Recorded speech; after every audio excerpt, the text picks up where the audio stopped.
Let's start response of organism to abiotic factor. तो response किसका है ये? ऑर्गेनिज्म का. कौन रिस्पॉन्स कर रहा है? ऑर्गेनिज्म. अब मैं आपको बता रही हूँ, कोई भी, अब हम सिर्फ अपनी ही बात लेके नहीं चल सकते, क्योंकि जो ह्यूमन बीइंग है वो नेचुरल सेटलमेंट में प्रेजेंट नहीं होता, आर्टिफिशियल सेटलमेंट में प्रेजेंट होता है. तो हम ज्यादातर जब भी आप ये पढ़ेंगे तो मोस्ट ऑफ द टाइम हम वाइल्ड एनिमल्स की ही बात करेंगे, वेदर दे आर प्लांट्स और एनिमल्स. ह्यूमन बीइंग का बीच में आपको समझाने के लिए मैं एग्जांपल देती हूँ, लेकिन आपने वाइल्ड एनिमल्स को कंसिडर करके चलना है. जितने भी वाइल्ड एनिमल्स हैं उनका जो एनवायरनमेंट है वो बहुत ज्यादा ड्रास्टिकली चेंज होता रहता है. हमारे पास तो बहुत सारे मीन्स है उसको डील करने के, लेकिन वाइल्ड एनिमल्स नेचुरल एनवायरनमेंट में रहते हैं तो उनका जो एनवायरनमेंट है वो बहुत ड्रास्टिकली चेंज होता रहता है. तो उसको सरवाइव करने के लिए ऑर्गेनिज्म को उस एनवायरनमेंट में अडेप्ट होना पड़ता है.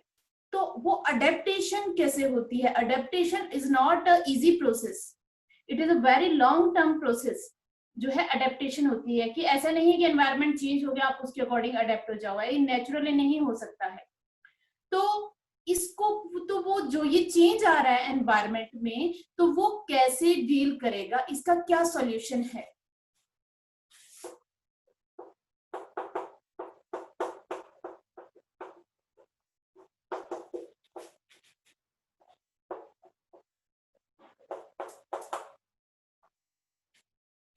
एनवायरनमेंट ड्रास्टिकली चेंज कर रहा है तो उसको क्या करना पड़ेगा? ऑर्गेनिज्म को कोप अप करने के लिए एनवायरनमेंट के साथ क्या करना पड़ेगा?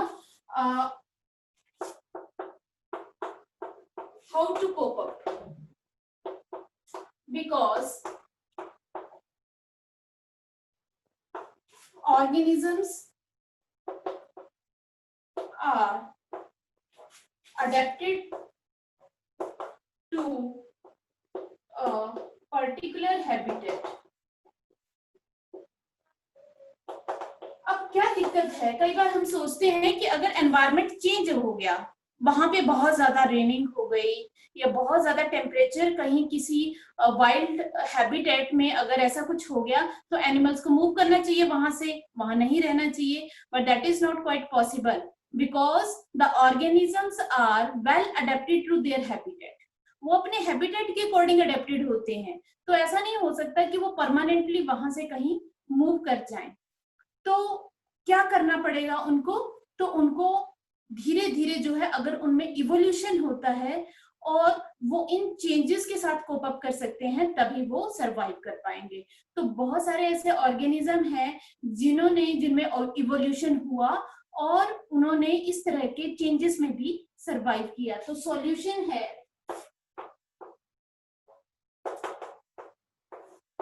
इवोल्यूशन.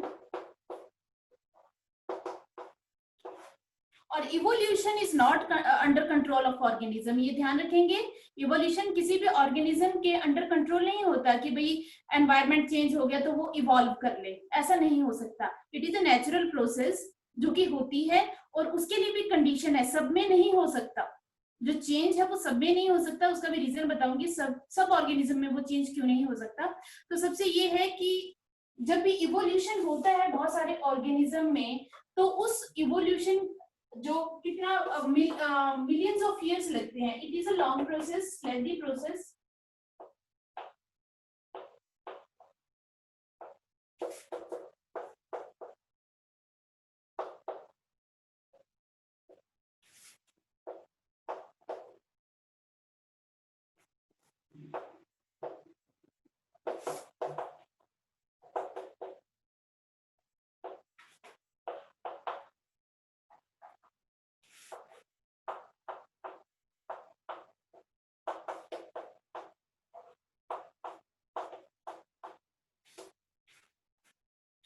अब क्या हुआ, जो ऑर्गेनिज्म है, बहुत सारे ऑर्गेनिज्म है जिनमें धीरे धीरे इवोल्यूशन हुआ और इस इवोल्यूशन की वजह से वो एक ऐसी स्टेट पे पहुंच गए, उनमें इतने सारे उनमें चेंजेस आए कि अब उन्होंने अपनी बॉडी की जो टेम्परेचर है, ऑस्मोटिक कंडीशन है, उनको मेंटेन कर लिया. इससे क्या फायदा होगा? टेम्परेचर को मेंटेन कर लिया, या बॉडी की ऑर्गेनाइजेशन को या ऑस्मोटिक कंडीशन को मेंटेन करने से क्या फायदा होगा। बहुत इंपॉर्टेंट है ये दोनों फैक्टर। इसके लिए एक टर्म दी जाती है होम्योस्टेसिस।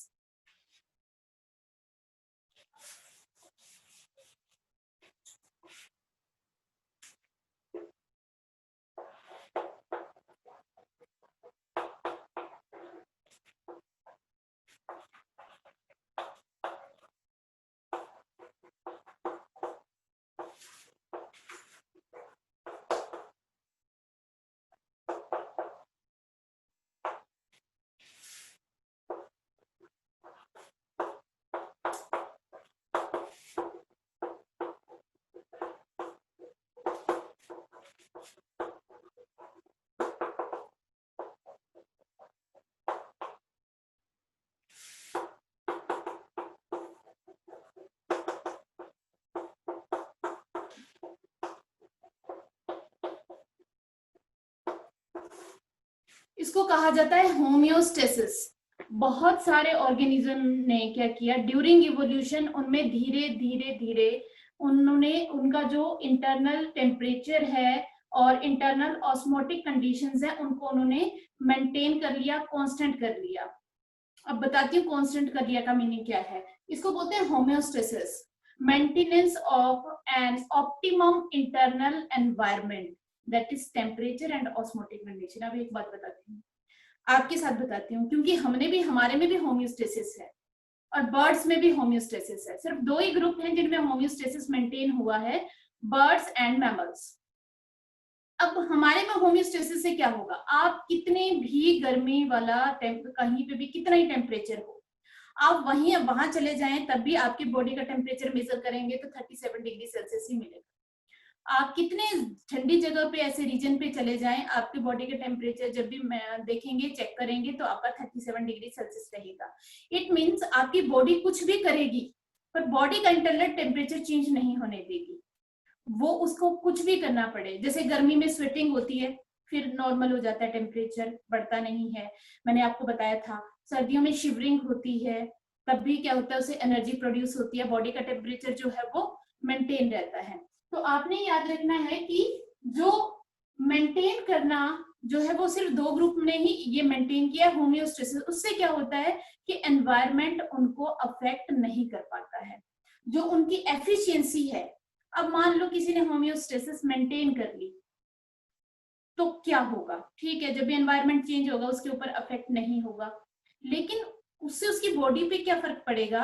आपकी बॉडी में बेटा जितनी प्रोसेसेस जो है कंटिन्यूड हैं, जितनी सारी प्रोसेसेस चल रही हैं, वो सारी की सारी प्रोसेसेस अपने ऑप्टिमम पेस पे चले, मतलब जो उनकी नॉर्मल फंक्शनिंग रहे उस वो तब रहेगी जब आपकी बॉडी का टेम्परेचर 37 एक कांस्टेंट रहेगा। जैसे मैं आपको एक एग्जांपल देती हूँ, आजकल गर्मी है, जब बहुत ज्यादा गर्मी बढ़ जाती है हम काम नहीं कर पाते हैं, बहुत एफिशिएंटली नहीं कर पाते हैं, हम क्या हो जाते हैं, बहुत ज्यादा गर्मी हो गई अब उसमें हम क्या हो जाते हैं, फेड अप हो जाते हैं बहुत जल्दी। पहले तो हम काम करना स्टार्ट करेंगे, 1 घंटे में हमें बहुत ज्यादा जो है स्वेटिंग होगी या हम बहुत ज्यादा थक जाएंगे, तो क्या हो जाएगा, हमारी एफिशिएंसी थोड़ी सी कम हो गई। वैसे ये एग्जाम्पल वैसा नहीं है, डायरेक्ट एग्जाम्पल ये वैसे बता रही हूँ आपको कि आपकी एफिशिएंसी कम हो गई। अब आपको एक एसी रूम प्रोवाइड करवा दिया जाए तो क्या होगा, आपके अकॉर्डिंग आप टेम्परेचर को रखोगे कि भाई टेम्परेचर इतना रहना चाहिए, इसमें मैं बहुत कंफर्टेबल हूँ, इतना काम करना मैं आराम से कर लूंगा। तो आपको हर जगह पे अगर यही मिले, आप यहाँ हूँ तब भी आपको ये मिले, आप स्कूल जाएं स्कूल में भी आपको यही मिले, आप ऑफिस जाएं ऑफिस में भी आपको यही मिले, तो आपकी वर्क की एफिशिएंसी क्या हो जाएगी, बढ़ जाएगी। इन द सेम वे अगर हमारी बॉडी का टेम्परेचर हमेशा मेंटेन रहता है तो हमारे बॉडी की जितनी भी प्रोसेसेस होती हैं वो अपने नॉर्मल पेस पे हो सकती हैं। That is the importance of homeostasis. Homeostasis क्या करती है, जिसकी वजह से आपकी बायोकेमिकल एंड फिजियोलॉजिकल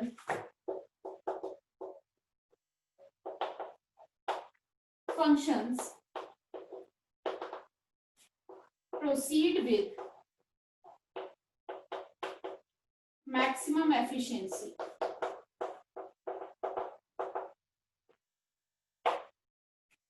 ये होगा अगर होम्यो। अब किसी वजह से क्या होता है, हम किसी भी तरह के एनवायरनमेंट में चले जाएं हमारी बॉडी की फिजियोलॉजी में कोई चेंज नहीं आता है, हमारे जितना भी मेटाबॉलिज्म है वैसे ही चलता रहता है। बेशक आपको कुछ टाइम के लिए गर्मी लगे, लेकिन फिर भी बॉडी जो है स्वेटिंग से मेंटेन कर देती है। बेशक आपको ठंड लगे, बॉडी शिवरिंग से फिर से उसको मेंटेन कर देती है।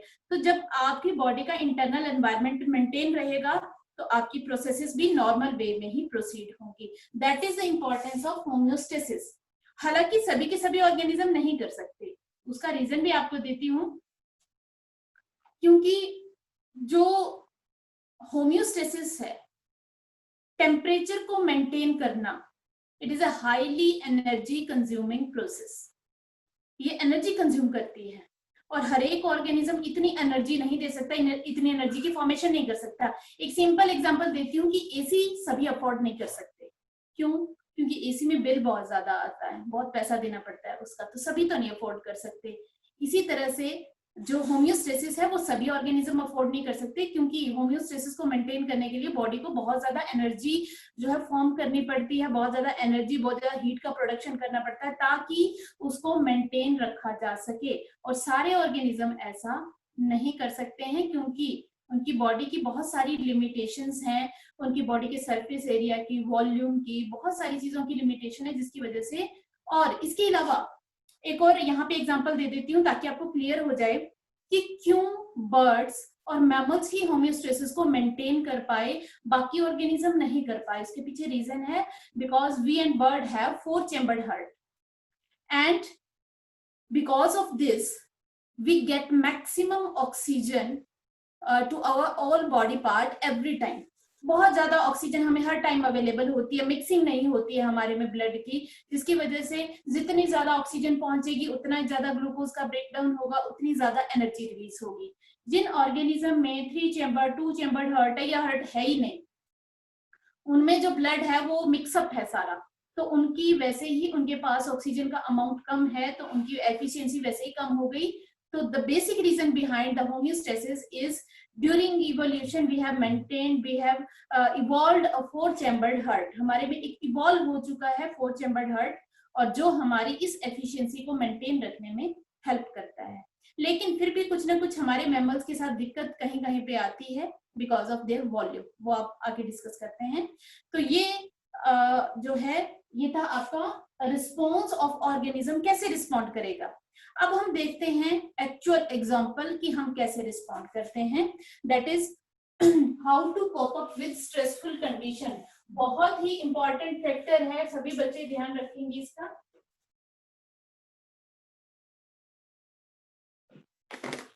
ये टॉपिक ऐसा है जो एग्जाम्स में मोस्ट ऑफ द टाइम पूछा जाता है, तो सभी बच्चे जो है इसको ध्यान से सुनेंगे। How to cope up with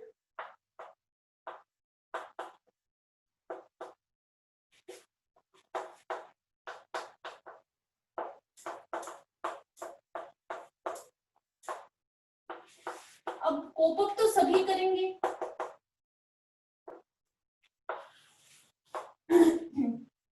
जिस ऑर्गेनिज्म ने होम्योस्टेसिस मेंटेन कर ली वो भी कोप अप करता है, जिसने नहीं मेंटेन की वो जिंदा है आज, इसका मतलब कि वो भी कोप अप कर रहा है, सरवाइव कर रहे हैं सारी स्पीशीज। जब वो सरवाइव कर रही है इट मींस उसने कुछ ना कुछ तो डेवलप किया है ऐसा मैकेनिज्म जिससे वो वहां पे अडेप्ट कर रहा है, सरवाइव कर रहा है। तो कैसे करते हैं, हम दोनों का एग्जांपल देखेंगे, मैमल्स, बर्ड्स का, और बाकी ऑर्गेनिज्म कैसे कोप अप करते हैं। क्योंकि अगर ऐसा होता कि सिर्फ हमारे में होम्योस्टेसिस है और इसकी वजह से हम सरवाइव कर पाते तो अर्थ के ऊपर बाकी स्पीशीज ना होती, लेकिन बाकी भी प्रेजेंट है तो उनका भी कुछ ना कुछ मेथड होगा। तो देखते हैं कैसे करते हैं। तो ध्यान रखें, स्ट्रेसफुल कंडीशन किसे कहा जाता है।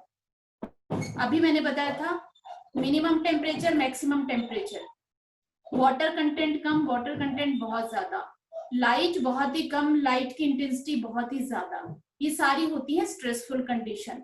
तो इस स्ट्रेसफुल कंडीशन से ऑर्गेनिज्म कैसे कोप अप करते हैं, तो 2 मेथड हैं।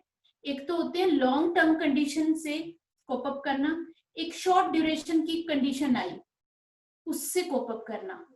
दो है हमारे पास जिसको हम डिस्कस करेंगे। एक है लॉन्ग टर्म, एक ऐसी कंडीशन जो बहुत देर तक रहेगी, उस कंडीशन से कोप अप कैसे किया जाए, और एक है जो थोड़ी देर के लिए आई है उससे कोप अप कैसे किया जाए। तो दोनों को देखते हैं। How to cope up with long term stressful condition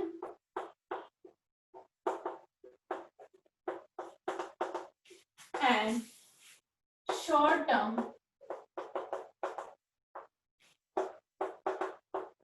stressful condition. Long term और शॉर्ट टर्म क्या हुआ, अब एक जगह कोई रहता है, कोई ऑर्गेनिज्म, वहां पे हमेशा टेम्परेचर बहुत ज्यादा रहता है, तो उसके लिए क्या है, वो एक लॉन्ग ड्यूरेशन की स्ट्रेसफुल कंडीशन है, तो उससे वो कैसे कोप अप करेगा। एक ऑर्गेनिज्म शॉर्ट टर्म का मतलब कि जैसे वाइल्ड हैबिटेट में किसी फॉरेस्ट के किसी एरिया में या किसी बायोम में बहुत ज्यादा रेनिंग हो गई, तो वहां से ऑर्गेनिज्म को कैसे कोप अप करेंगे वहां ऑर्गेनिज्म, तो एक शॉर्ट ड्यूरेशन की है, क्योंकि 2-3 महीने बाद वो रेनिंग बंद हो जाएगी, वहां सब नॉर्मल हो जाएगा, वो हो गई शॉर्ट टर्म। लॉन्ग टर्म वहां हमेशा ही ठंड रहती है, वहां हमेशा ही गर्मी रहती है, तो ऑर्गेनिज्म को कुछ तो डेवलप करने पड़ेगा उसके लिए, तो वो हो गई लॉन्ग टर्म और ये हो गई शॉर्ट टर्म। तो लॉन्ग टर्म के लिए हमारे पास जो है 2 मेथड हैं, regulate and confirm.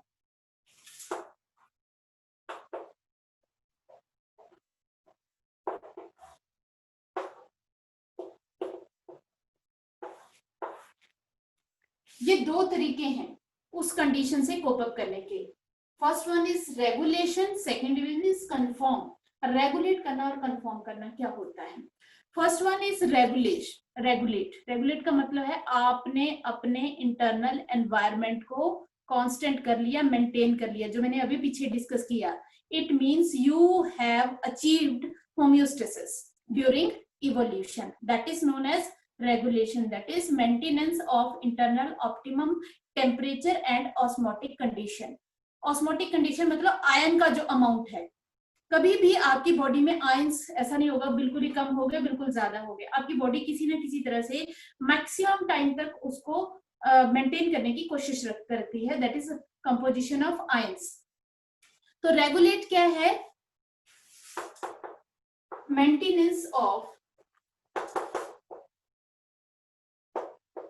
constant temperature and osmotic conditions,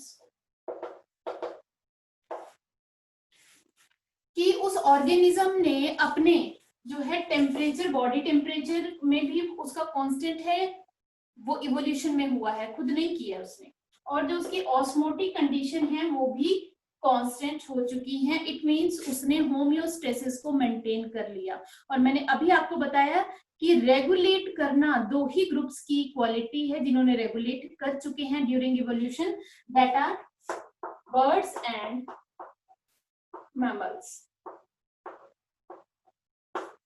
ये 2 ग्रुप हैं जो मेंटेन कर चुके हैं। तो इन्होंने कैसे किया ये मेंटेन, इसको बोलते हैं जो बेटा टेम्परेचर, कांस्टेंट टेम्परेचर है, इसको बोलते हैं homeothermy. Homeothermy, homeo mean same, thermy mean temperature, हमेशा टेम्परेचर सेम रहे, दैट इज होम्योथर्मी, या थर्मो रेगुलेशन भी कहते हैं। ऑस्मो रेगुलेशन, थर्मो रेगुलेशन, इन दोनों के लिए वर्ड यूज होता है ऑस्मो रेगुलेशन। मीन्स उसके अंदर जो उसकी ऑस्मोटिक कंडीशन है, जो उसके आयनिक बैलेंस पूरा बना हुआ है उसके अंदर आयंस का, that is ion and water, ये दोनों आते हैं इसमें, आयंस प्लस वाटर, ये प्रॉपर अमाउंट में है, उसने मेंटेन कर रखा है जो उसके लिए रिक्वायर्ड है, उसको कहते हैं ऑस्मो रेगुलेशन। और थर्मो रेगुलेशन में कि उसने अपना जो टेम्परेचर है वो उसका कांस्टेंट है, वो भी उसने मेंटेन कर रखा है, that is known as osmoregulation and thermoregulation. तो ये अब मैंने आपको पहले ही, मैं ज्यादा नहीं लिखूंगी, आपको बता देती हूँ कि मैंने पहले ही आपको एग्जांपल दे दिया था कि हम किस तरह से टेम्परेचर की बात हम करते हैं कि हम कैसे रेगुलेट करते हैं। तो मैंने आपको बताया था कि जो विंटर्स है, समर की बात करते हैं, समर में मैंने आपको स्वेटिंग बताया था कि प्रोफ्यूज स्वेटिंग होती है हमारे में, जिसकी वजह से हमारे बॉडी में जो भी हमें बाहर से हीट हम गेन कर लेते हैं उसको बॉडी बाहर रिलीज कर देती है और टेम्परेचर मेंटेन रहता है। विंटर में मैंने आपको एक तो शिवरिंग का बताया था, एक दूसरा और एग्जांपल है दैट इज कि जब विंटर्स होती हैं तो हमारी बॉडी में जो मैक्सिमम ब्लड सर्कुलेशन होती है वो इंटरनल ऑर्गन्स को ज्यादा होती है as compare to outer organ. क्यों आउटर को इसलिए कम दे रहे हैं आउटर पार्ट्स को, ताकि क्योंकि बाहर वाले पार्ट से बॉडी हीट जो है एमिट कर सकती है मैक्सिमम।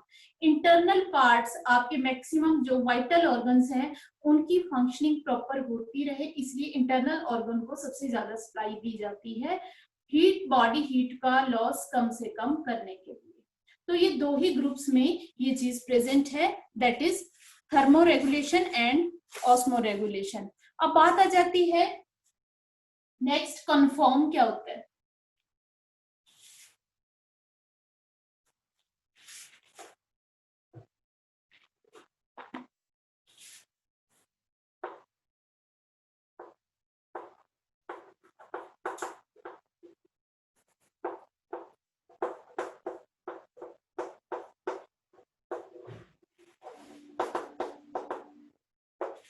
पहला हमने पढ़ा रेगुलेट, आपको बता दिया मैंने। Second is confirm.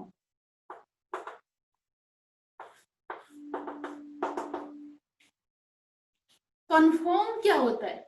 कन्फर्म, अब जो बाकी बच गए मैमल और बर्ड को छोड़ के, अगर वो ऐसे एनवायरनमेंट में रहते हैं जहां हमेशा टेम्परेचर जो है सेम रहता है या स्ट्रेसफुल कंडीशन काफी लॉन्ग ड्यूरेशन की रहती हैं, तो वो कैसे करेंगे? कन्फर्म का मतलब है change in internal environment when external environment changes, उनमें ये है।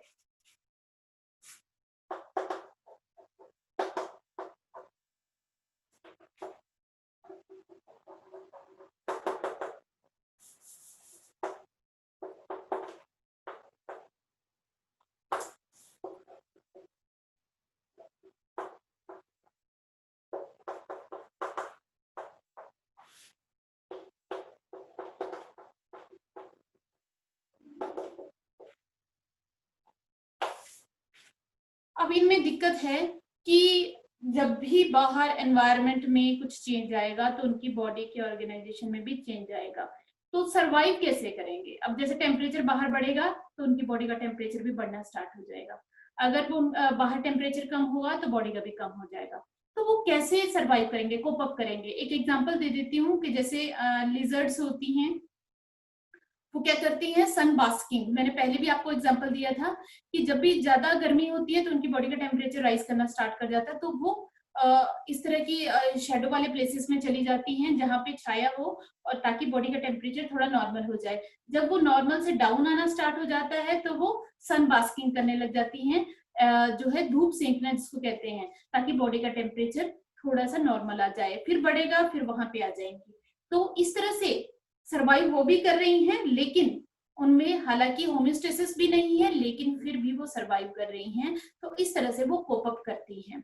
तीसरे एक और ऑर्गेनिज्म आते हैं, अभी इसमें ही एक पॉइंट आएगा, आप एनसीईआरटी पढ़ेंगे कि why all organism can not maintain their internal environment. सारे ऑर्गेनिज्म इंटरनल एनवायरनमेंट क्यों नहीं मेंटेन कर सकते हैं? तो मैंने बता दिया कि ये एक एनर्जी डिपेंडेंट प्रोसेस है जो होम्योस्टेसिस है। तो होम्योस्टेसिस दो चीजों के ऊपर सबसे ज्यादा डिपेंडेंट करती है, एक तो volume of surface area, energy का प्रोडक्शन। अभी आपको बता देती हूँ किस तरह से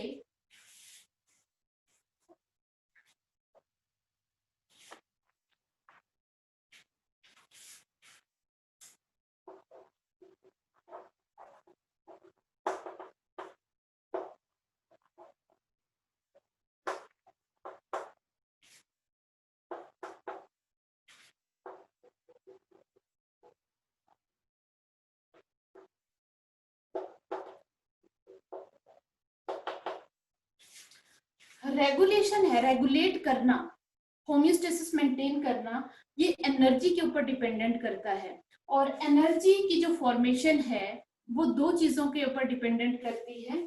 इसके ऊपर एक तो उस ऑर्गेनिज्म का सरफेस एरिया, एक और उस ऑर्गेनिज्म की वॉल्यूम, दो के ऊपर डिपेंड करता है। सरफेस एरिया कितना ज्यादा है as compare to their volume, उसके ऊपर डिपेंड करता है। क्योंकि मान लो कि एक ऑर्गेनिज्म है, उसका जो है वॉल्यूम तो बहुत ही कम है और वॉल्यूम के कंपैरिजन में सरफेस एरिया ज्यादा है, तो चाहे वो मैमल भी हो चाहे वो बर्ड भी हो, वो भी ज्यादा देर तक रेगुलेट नहीं कर पाता, थोड़ी देर में वो कंफर्म हो जाता है, उसके साथ भी दिक्कत आनी स्टार्ट हो जाती है। तो और दूसरी बात हमने की एनर्जी फॉर्मेशन, तो मैंने अभी आपको एक्सप्लेन किया कि एनर्जी की फॉर्मेशन के पीछे रीजन है कि जो ऑर्गेनिज्म जिनमें एनर्जी प्रोडक्शन बहुत हाई रेट पे होता है वही होम्योस्टेसिस मेंटेन कर सकते हैं। और ये फास्ट किसमें होगा, बहुत ही ज्यादा एनर्जी प्रोडक्शन किसमें होगा, जिनमें 4 चैम्बर्ड हार्ट होता है, क्योंकि 4 चैम्बर्ड हार्ट में मिक्सिंग नहीं हो पाती, ऑक्सीजन अवेलेबल हो पाती है, जो है रेस्पिरेशन ब्रेकडाउन ऑफ ग्लूकोज बहुत फास्ट होता है, एनर्जी रिलीज बहुत फास्ट होती है। तो अगर हम बाकियों में देखें उनमें इस तरह का 4 चैम्बर्ड हार्ट नहीं है, जिसकी वजह से उनका जो है जो एनर्जी का प्रोडक्शन है वो इतने फास्ट रेट पे नहीं हो पाता है। अब बात कर देते हैं, ये तो थे रेगुलेट और कन्फर्म। एक होते हैं जो है उनको हम कहते हैं सेमी कन्फॉर्मर्स हम कहते हैं।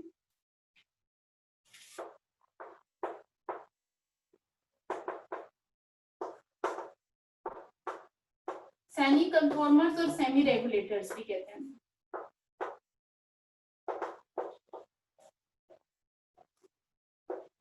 कुछ ऐसे ऑर्गेनिज्म भी हैं जो रेगुलेट कर सकते हैं बट एक लिमिट तक, उसके बाद उनको भी कंफर्म करना पड़ता है। कंफर्म का मतलब उनकी भी बॉडी कंपोजिशन में चेंजेस आने स्टार्ट हो जाते हैं। ऐसा क्यों, मैं आपको एक एग्जांपल देती हूँ, बहुत जो है एग्जाम्स में मल्टीपल टाइम ये क्वेश्चन आता है और पूछा भी जाता है, तो इसको समझ लें।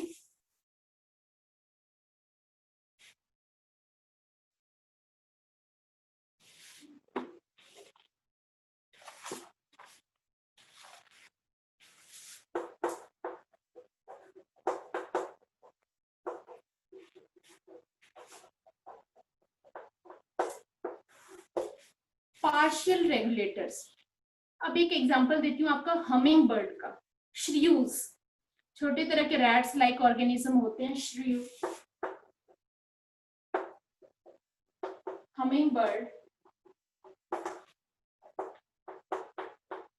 ये बर्ड है और ये मैमल है, और हमें पता है बर्ड और मैमल ने इवोल्यूशन के ड्यूरेशन में होम्योस्टेसिस मेंटेन कर लिया है, लेकिन ये दोनों के दोनों कभी भी पोलर रीजन्स पे नहीं प्रेजेंट होते।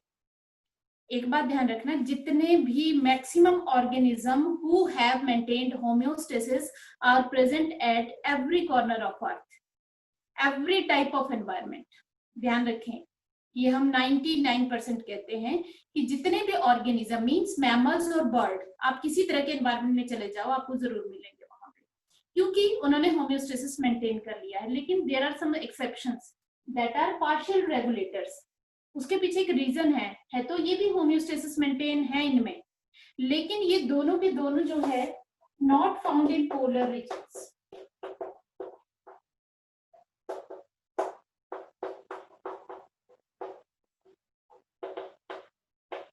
उसके पीछे रीजन क्या है, ये पोलर रीजन पे क्यों नहीं पाए जाते? आपको पता पोलर रीजन पे टेम्परेचर बहुत ही कम होता है। अब एक हमिंग बर्ड है, बहुत छोटा सा बर्ड है मान लो, उसकी वॉल्यूम इतनी सी है और उसका surface area as compare to volume काफी ज्यादा है, तो अगर वो पोलर रीजन में प्रेजेंट होगा तो जितना ज्यादा सरफेस एरिया उतना ही ज्यादा हीट का लॉस, हीट लॉस ज्यादा हो रहा है। अब हीट लॉस को कंपनसेट करने के लिए बहुत ज्यादा हीट बॉडी में जनरेट होनी चाहिए, लेकिन इसके पास वॉल्यूम तो इतनी कम सी है बॉडी की, तो ये कितनी ज्यादा हीट जनरेट करेगी, बहुत कम। तो इसका जो एनर्जी जो है बनाना और वो कितनी एनर्जी की डिमांड है उसके अकॉर्डिंग इसकी फॉर्मेशन कम हो रही है, जिसकी वजह से ये उस तरह के एनवायरनमेंट में सरवाइव नहीं कर पाता। तो आपने ध्यान रखना है कि जो हीट गेन और हीट लॉस ये दोनों के दोनों किसके ऊपर डिपेंडेंट करते हैं? हीट गेन करना मीन प्रोड्यूस करना प्लस हीट का लॉस करना, ये दोनों करते हैं। दो ग्रुप में ये बहुत होता है, हीट गेन करना मीन अपनी बॉडी में हीट का जनरेशन करना और हीट लॉस करना, ये मैमल्स और बर्ड्स में होता है। लेकिन इसके लिए दो कंडीशन है, इसके लिए क्या, ये टोटली ये दोनों प्रोसेसेस डिपेंड करती हैं upon surface area and volume of body. ये दोनों प्रोसेसेस इनके ऊपर डिपेंडेंट हैं। एक ऑर्गेनिज्म हीट गेन और हीट लॉस एफिशिएंटली तभी कर पाएगा अगर उसका प्रॉपर सरफेस एरिया होगा अकॉर्डिंग टू, या उसका वॉल्यूम जो है वो प्रॉपर होगा अकॉर्डिंग टू सरफेस एरिया। अब हम अपनी बात करें, हमारा भी सरफेस एरिया बहुत ज्यादा है, लेकिन उसके अकॉर्डिंग हमारी वॉल्यूम भी बहुत है जो कि हीट का प्रोडक्शन कर सकती है। तो ये तो था किस तरह से ऑर्गेनिज्म जो है वो लॉन्ग टर्म स्ट्रेसफुल कंडीशन से कोप अप करते हैं। हमने तीन मैकेनिज्म देख लिए। एक तो होता है रेगुलेट, एक होता है कन्फर्म और एक होता है पार्शियल रेगुलेशन।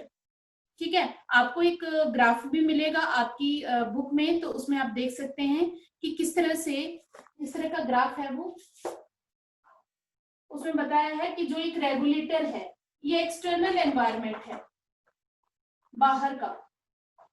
एक मैं वैसे ड्रॉ करके आपको बता देती हूँ।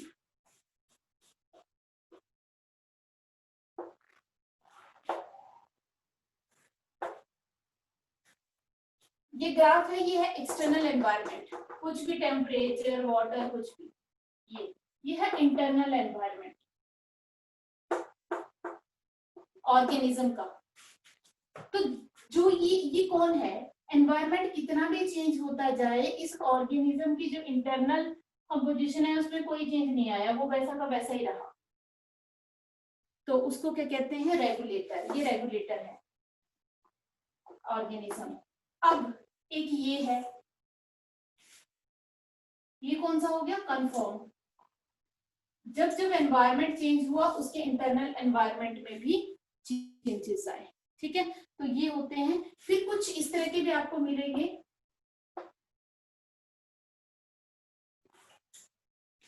कुछ टाइम तक तो उन्होंने कंफर्म किया, लेकिन बाद में हमें चेंज आ गया। जो हमने हमिंग बर्ड का और श्रीव का एग्जांपल दिया कि कुछ देर तक वो रेगुलेट करते हैं वहां पे भी, लेकिन ज्यादा टाइम तक नहीं कर पाते क्योंकि इतनी एनर्जी प्रोडक्शन वो फास्टली नहीं कर पाते। तो उसके बाद वो कंफर्म करना, उनकी बॉडी के इंटरनल एनवायरनमेंट में भी चेंजेस आने स्टार्ट हो जाते हैं, दैट इज कंफर्म। तो ये तो था आज आपका टॉपिक। तो कल हम करेंगे शॉर्ट टर्म स्ट्रेसफुल कंडीशन से ऑर्गेनिज्म कैसे कोप अप करते हैं। मैम